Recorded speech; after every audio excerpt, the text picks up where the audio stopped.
ভাবুন এমন একটা বাড়ি যেখানে জায়গাটা আপনারা সবে কিনে বাড়ি করেছেন, একদম সুন্দর মনের মতো।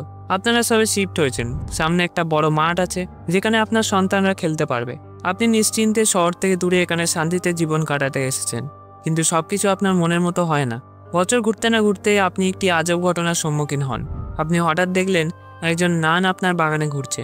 আপনি কিছু বলা বা করার আগে সেই নান হাওয়ায় অদৃশ্য হয়ে গেল আপনার চোখের সামনে। শুনে মনে হচ্ছে না আমি কোনো হলিউড হরর ফিল্মের কথা বলছি, কিন্তু না, এটি একটি সত্য ঘটনা। আমি বলছি বুল ফ্যামিলির কথা। তারা বানিয়েছিল ইংল্যান্ডের সবচেয়ে ভয়ানক বাড়ি, বোল রেক্টরি। কি হয়েছিল তাদের সাথে সেই বাড়িতে আছে ভিডিওতে, সেটাই বলবো।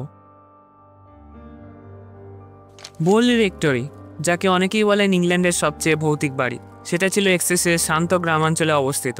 কিন্তু সেই বাড়ির কুখ্যাতি ছিল একেবারেই অশান্ত। বাড়িটি যখন প্রথম তৈরি হয় তখন থেকেই যেন অদ্ভুত কিছু ছায়া পড়ে যায় তার উপর, নির্জনতা আর নিস্তব্ধতার আবরণে মোড়া। এই বাড়িটি ধীরে ধীরে পরিণত হয় ভৌতিক অন্বেষক, আত্মার অনুসন্ধানকারী এবং সন্দেহপ্রবণ লোকজনদের আকর্ষণের কেন্দ্রে, যারা পৃথিবীর নানা প্রান্ত থেকে সেখানে ছুটে আসতেন অতীতের হিমশীতল গল্পগুলো শুনে। এই রেক্টরি বানানো হয় 1862 সালে রেভারেন্ড হেনরি বুল নামের এক যাজকের দ্বারা। এটি এমন জমি যেটিকে বহু লোক আগেই অভিশপ্ত বলে মনে করতেন। স্থানীয় লোককথা অনুযায়ী কয়েক শতক আগে এই এলাকায় ঘটেছিল এক হৃদয় বিদারক প্রেম কাহিনী, যেটাই নাকি এই মাটিকে অভিশপ্ত করে তোলে। একজন তরুণ সন্ন্যাসী পাশের এক মঠ থেকে প্রেমে পড়ে গিয়েছিলেন এক কনভেন্টের সন্ন্যাসিনীর সঙ্গে। তারা একসঙ্গে পালিয়ে যাওয়ার পরিকল্পনা করেছিল, ভাঙতে চেয়েছিল তাদের ধর্মীয় শপথ ও সমাজের রীতিনীতি। কিন্তু তাদের পরিকল্পনা ফাঁস হয়ে যায়। সন্ন্যাসীকে ধরে ফেলা হয় এবং মৃত্যুদণ্ড দেওয়া হয়। আর সন্ন্যাসিনী, তার কপালে জুটেছিল আরও ভয়ঙ্কর শাস্তি। জীবন্ত অবস্থায় তাকে ইট গেঁথে দেওয়া হয় তার কনভেন্টেরই দেয়ালে। এরপর থেকে লোকেরা বলতে থাকে এই জমি আর কখনো শান্ত থাকবে না।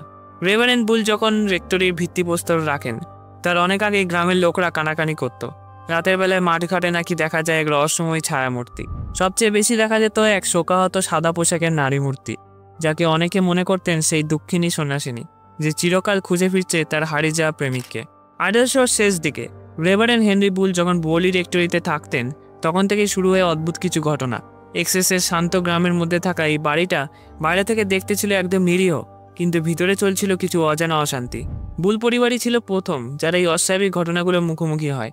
বাড়ির ভিতরে শুনতে পেতেন কার যেন পায়ের শব্দ, যখন আশপাশে কেউই ছিল না।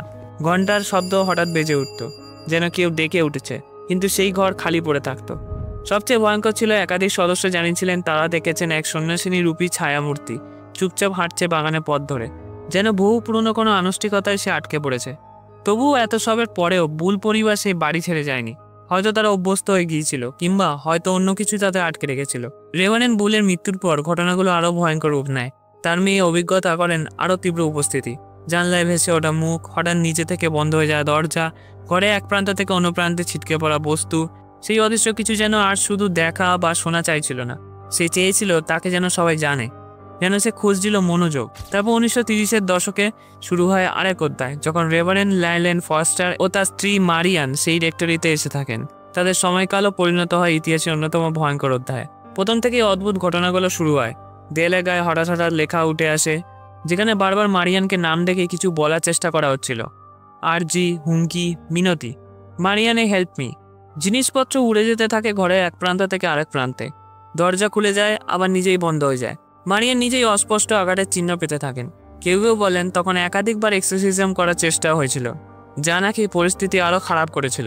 পরবর্তীতে মারিয়ান স্বীকার করেন সেই সময় তার একটি পরকীয়া চলছিল।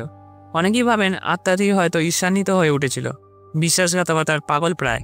এরই মাঝে বিষয়টি পৌঁছে যায় বিখ্যাত অলৌকিক গবেষক হ্যারি প্রাইসের কাছে। তিনি আসেন বৈজ্ঞানিক যন্ত্রপাতি, জ্যোতিষী এবং একটি ছোট দল নিয়ে সত্যের খোঁজে। মাসের পর মাস তিনি কাটান সেই বাড়িতে, সিয়ান্স করেন, তাপমাত্রা পরিমাপ করেন এবং আত্মার সঙ্গে যোগাযোগের চেষ্টা চালিয়ে যান। তিনি দাবি করেন তিনি দেখেছেন ভাসমান বস্তু, আত্মার কণ্ঠস্বর এবং একের পর এক রহস্যময় ঘটনা। তার রিপোর্টগুলো পত্রিকার শিরোনামে উঠে আসে, তবে সবাই কিন্তু বিশ্বাস করেননি। অনেক সমালোচক বলেন হ্যারি হয়তো সবকিছু বাড়িয়ে বলছিলেন, এমনকি প্রমাণও তৈরি করেছিলেন। ততদিনে বোলে রেক্টরি হয়ে উঠেছে শুধু একটা ভৌতিক বাড়ি নয়, একটা বিশ্বাস ও সংশয়ের যুদ্ধক্ষেত্র। তারপর আসে 1939 সাল। হঠাৎ এক ভয়াবহ আগুনে পুড়ে যায় পুরো রেক্টরি। কেউ বলেন এটা নিশ্চয়ই দুর্ঘটনা, আবার কেউ ফিসফিসিয়ে বলেন এই আগুন সেই আত্মা বা বাড়ির ক্রিয়া যে আর সহ্য করতে পারছিল না ভেতরের বোঝা। কিন্তু সবচেয়ে গা শিউরে ওটা কাহিনী, যারা আগুনের সময় সেখানে ছিলেন তাদের অনেকেই বলেন তারা দেখেছেন সেই সন্ন্যাসিনী ছায়ামূর্তিকে চুপচাপ হেঁটে যাচ্ছেন জ্বলন্ত ধ্বংসস্তূপের ভিতর দিয়ে। আগুন যেন তাকে স্পর্শই করতে পারছিল না, যেন সে এই মুহূর্তের জন্য অপেক্ষা করছিল এতদিন ধরে। কিন্তু এখানেই শেষ নয়। আগুনের পরে যারা ধ্বংসস্তূপ দেখতে গিয়েছেন তাদের অনেকেই বলছেন তারা ঠান্ডা হাওয়ায় ঝাপটা পেয়েছেন, কানে এসেছে ফিসফিস আওয়াজ, এমনকি দেখেছেন বায়ুর মতো ভেসে থাকা রূপ। পরবর্তী এক গবেষকের তোলা এক ছবিতে দেখা গিয়েছিল একটা অস্পষ্ট ছায়ামূর্তি দাঁড়িয়ে আছে সেই জায়গায়, যেখানে একসময় ছিল রেক্টরির চ্যাপেল। আজ বললে রেক্টরি শুধু একটা ভৌতিক বাড়ি নয়, এটা এক প্রতীকে পরিণত হয়েছে। এর উপর লেখা হয়েছে বই, বানানো হয়েছে ডকুমেন্টারি ও সিনেমা। আজও অনেক গোস্ট হান্টার এই বাড়ির নাম নেন শ্রদ্ধা পড়ে। অনেকেই বিশ্বাস এই জমি অভিশপ্ত। একবার যে যন্ত্রণা, যে গোপন রহস্য, যে আত্মারা এখানে ঘুরে বেরিয়েছে তারা আর ভুলে যায় না। শেষ পর্যন্ত বললে রেক্টরির কাহিনী শুধু ভূতের নয়, এটা বিশ্বাসের, ভয়ের, মানুষের মানসিক অন্ধকারের কাহিনী। আর এক জায়গা কিভাবে অতীতের ছায়া বেঁচে থাকতে পারে সেই কাহিনী। পরে 1944 সালে ক্ষতিগ্রস্ত বাড়িটি পুরোপুরি ভেঙে ফেলা হয়। আজ সেই পুরনো ভৌতিক বাড়ির আর কিছুই অবশিষ্ট নেই। যেখানে একসময় দাঁড়িয়ে ছিল বলি রেক্টরি, এখন সেখানে কয়েকটি আধুনিক ছোট ছোট বাড়ি আর বাংলো তৈরি হয়েছে। তবে রেক্টরির অংশ হিসেবে যে কোচ হাউস ছিল সেটি এখনও আছে। রেক্টরির ঠিক পাশেই আছে বর্লি চার্চ। এটি একটি পুরনো শান্ত গির্জা, যার পাশে রয়েছে একটি কবরখানা। আজও অনেকে বলেন তারা এখানে একটা অদ্ভুত উপস্থিতি অনুভব করেন, বিশেষ করে চার্চ ইয়ার্ডের আশেপাশে। তবে রেক্টরির মূল জায়গায় এখন সাধারণ মানুষের প্রবেশাধিকার নেই, এটি এখন একটি প্রাইভেট প্রপার্টি। সরাসরি বললে সেই ভয়ানক বাড়িটি এখন আর নেই। তার জায়গায় দাঁড়িয়ে আছে সাধারণ মানুষের বাড়িঘর। কেবল গল্পগুলো আর পাশের পুরনো চার্চটাই এখনও মনে করিয়ে দেয় বললের অতীতের সেই অদ্ভুত আর ভয়ানক ইতিহাস। আর সেই বুল ফ্যামিলির সদস্যরা তারা আর কোনোদিন ওখানে ফিরে আসেনি। তারা সবাই শহরের দিকে চলে যায়, কেউ সেখানে আছে, কেউ মারা গেছে। আপনার কি মনে হয় এই বাড়ির সম্বন্ধে? কমেন্টে অবশ্যই জানাবেন। চ্যানেলে নতুন হলে অবশ্যই সাবস্ক্রাইব করবেন। খুব তাড়াতাড়ি আসছি আরেকটা ভিডিওর সাথে। ধন্যবাদ।